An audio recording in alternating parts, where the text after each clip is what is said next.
Italian Wine Podcast. Chin Chin with Italian wine people.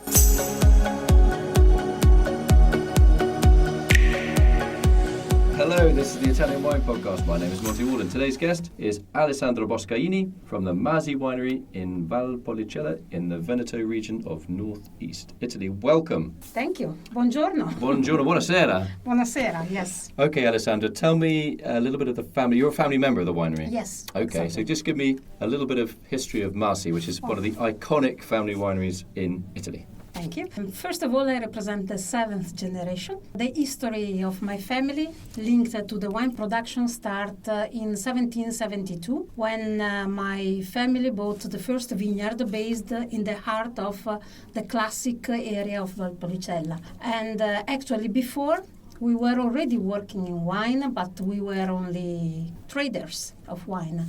As viticultural, we started from that date. 1772? Yes, exactly. I mean, that must make you one of the oldest documented wineries in Italy, is that correct? Must be one of the oldest ones. No, we have older. In Really? Tuscany, yes, much older companies. Okay. We have, and also in Valpolicella, because we have, which is part of Masi, we have Serego Alighieri Estate, the descendant of Dante, and they started in 1353, so few years before us. Fantastic. Yes. Okay, so tell me about the company today. How big are you in terms of, do you have your own vineyards, your own wineries? We have our own vineyards, as well as we have some suppliers of grapes with whom we have long-term contract, and everything that happens in the vineyard is controlled and followed by our technician.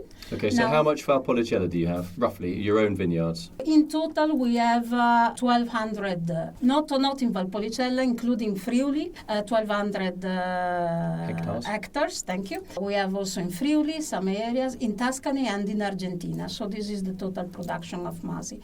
I'm in charge of sales department. My brother who works in the company is in charge of marketing. And his name? Raffaele. And he also coordinates the technical group. This is a very important part of Masi, because this was an intuition of my grandfather, Guido, who passed away a few years ago already. His idea was not to have a superstar winemaker that can do fantastic wine, but bringing his own personality. He wanted to have a Masi wine, so a wine that is immediately recognized as Masi. So from this idea, I founded the Masi Technical Group, where we have a team of enologists, all the profession in link to the production of bottles of wine, and all the decisions are taken by this group. So I think this is really a clever idea and the distinction of Masi to have this group. So your total production, how much of your total production is exported? It's a lot, because it's more or less 90% of our total turnover comes from export. But I should say with pride, because I spent a lot of time in this market, that Italy is growing, even though the economic situation is not fantastic, because I think it is very important to be very well known and recognized even in our own garden, let's say. For the Italian sales, is it mainly sold in Veneto, your local region, and Friuli, or do you sell to Rome and Naples? We are present all over Italy. We have a net of more than 70 agents. Of course, the majority is done in northeast of Italy, but we are present everywhere: Rome, Napoli, Sicily. So across Italy, for example, in say Rome, do they buy a particular Masi style of wine, and then maybe in Sicily or Naples they buy a completely different style? How does that work? First of all, Masi is well known for Amarone production, and Amarone is one of the wine that restaurant cannot have in the wine list. They must have. Cannot not have. Okay. Yes, thank you. They must have. So this is the first wine that they ask or that we propose. But then, depending on the area, for example, on the Amalfi Coast, we work also with the whites. Rome, particularly, is an area that we have always worked very well with Amarone, because the taste of Amarone, the tasting profile of Amarone is very well appreciated. Is that because it goes well with the food? Can be with the Can be food. quite rich, can't it, yes. around Rome? Yes, exactly. It is also, they like a very structured wine, but also with the, I like to say that Amarone has this, let's see in a way an easy drinking, even though with big shoulder, but the approach is very velvety. They like this kind of taste. Is there any day? I mean, Amarone's become this incredible success story. Mm-hmm. You think of recent trends. Obviously, the famous, Brunello, Prosecco, Amarone are three names that we always hear when we talk about Italian wine. Do you think there's any danger that as a younger generation comes through, maybe they don't want such concentrated wines with high levels of alcohol and maybe a little bit of sweetness, or do you still see that Amarone will still be popular? I think Amarone is an icon, so icon will always remain. But it's true that the trend, also because of health concern, is to have lighter wine, to drink less, so less also in the structure of wine. But by sure, Brunello, Barolo, and the icons will remain. What do you think the next trend will be? You get your crystal ball out. What do you think that could be? What we already see as a trend, you also mentioned, is to have this sweetness in the wine, which is for me not a very good trend. And for what I see is more happens more in the markets who are not very used to wine. The more educated markets, they go for less appealing taste, but more serious, with a more serious approach. But this is a trend that we are seeing, and I think it's important for the producer is not to follow the trend. You must be conscious what the consumer wants, but maintain your soul and what is possible. You, thanks to technology also that you have at your disposal nowadays, you can adapt but maintain your essence.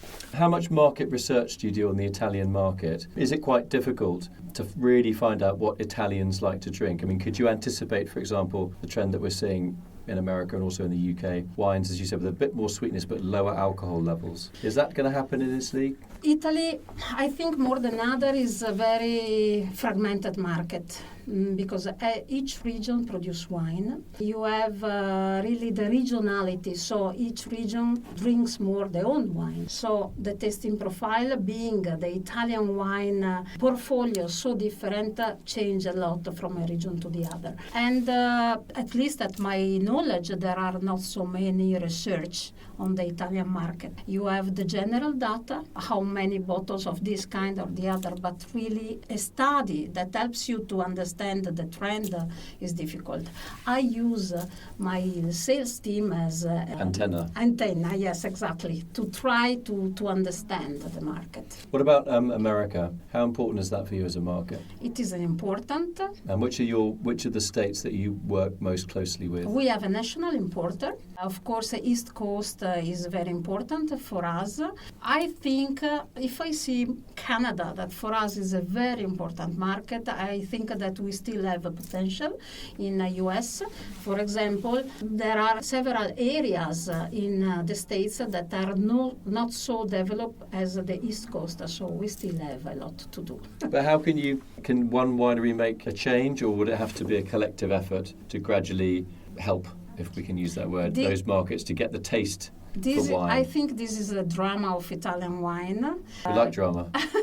No, I mean the States, but you can say the same for Asia or for other markets. We have done a lot as individual companies, a lot of efforts, a lot of presence in the market, but all together we are not very good in doing like this. We have some example. For example, Masi is part of Istituto dei Grandi Marchi, and every year we organize events in the market where we propose the Italian wine. But maybe we can do a lot more in terms of institution, in terms of being all together to show to the market what Italy is. Which is complicated, is an area where you need to explain because of the so many autochthones, grapes varieties, the diversity. For example, if you think what Italian wine is in China, that is small, still very small, means that probably we have not been very good in present ourselves in this market. Yeah, and I was going to ask you about China. Is the Amarone style suited to the Chinese market, or is that too much of a generalization? No, No. I think as tasting profile they appreciate because it's the richness they appreciate. Masi, as many Italian producers, they have their strength in the middle range. And nowadays, Chinese, they go either for the very, very iconic and very expensive wine, at that point is French wines, or very basic and everyday wine, and they can source from Chile or from any other countries. So having this gap in between, and it is where the strength of Italy is, we are a bit in difficulties. Yeah, well, I'm sure you'll work that out. I mean, I think it's clearly a market that's going to grow. Oh yes, by sure, and the fact that you have several professional importers, but you have a huge number of dealers. Let's see, but with dealers, sometimes it's difficult to create a brand, create the image, the stability in the market. Yeah, because you need to be working with someone that's going to build your brand of course, over a long period of time, not just to use it. Especially in a market that by tradition is not a wine consumer. I mean, do you enjoy going to China? Or do you find it kind of confusing and overwhelming? No, it's the first trip I did in China was in '97.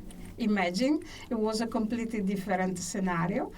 Few cars was really also Masi. I should say that probably is one of the pioneer of Italian wine in China. Of course, I go probably every 2 years in China, and every time I go, it's a completely different scenario. It's a bit difficult for me to follow, but we have a person in our team who speaks Chinese. He lived in Shanghai for a few years, so he knows the market very well because the language barrier is very important. Okay. Is something there. So final question. I'm into organics, I'm afraid. Mm-hmm. Do you have any organic projects? Yes. Go on, tell me. No, they are not projects. They are realities. Okay. We have two wineries that are organic. The one in Argentina, it is called Masi Tupungato. So it's close to Mendoza, and over there we produce 3 wines certified organic, and it's a very particular project because over there we planted Italian varieties. We matched together with local varieties for the white and the red, and we use the Appassimento. So we have Passo Doble that is produced with the double fermentation, and Corvina we planted there, and we blend together with Malbec. So it's a modern wine, very suitable for a cosmopolitan consumer. In Argentina or for export? Both. We sell in Italy, everywhere. We use our Masi net to distribute this wine. And then we have our winery in Tuscany, Serego Alighieri in Tuscany. It's called Poderi Belloville, and we produce a red IGT that is certified organic. In Valpolicella, it is still difficult to have organic because of the climatic condition, but of course we put a lot of effort and attention in order to have a sustainable agriculture. But everything we do in our company is really with a close eye on what we can do for the earth and nature, because I think we owe a lot. I was going to ask you about climate change. Actually, how is that affecting? Is affecting because every year we don't know what is going to happen. As the last harvest was a bit, I should say, bizarre. Even though in the classic area of Valpolicella we have been lucky. 2017 harvest. Yes, has been a disaster for many areas. In the classic area for Valpolicella, we have been lucky, and I should say that we noticed that the indigenous grape varieties has been affected less by the crazy weather we had. So it is like in the centuries, if the people have selected those varieties, probably there is a reason. They can grow better than other in our in the area. Okay, Alessandra Boscaini from Masi in Valpolicella. Thanks very much for coming in today. Been great talking to you. Obviously, I'm very interested in the organic stuff. It's fascinating to hear from a family that has been really at the heart of the Amarone revolution. Nice to meet you. Nice to meet you. Thank you. Thank you very much. Follow Italian Wine Podcast on Facebook and Instagram.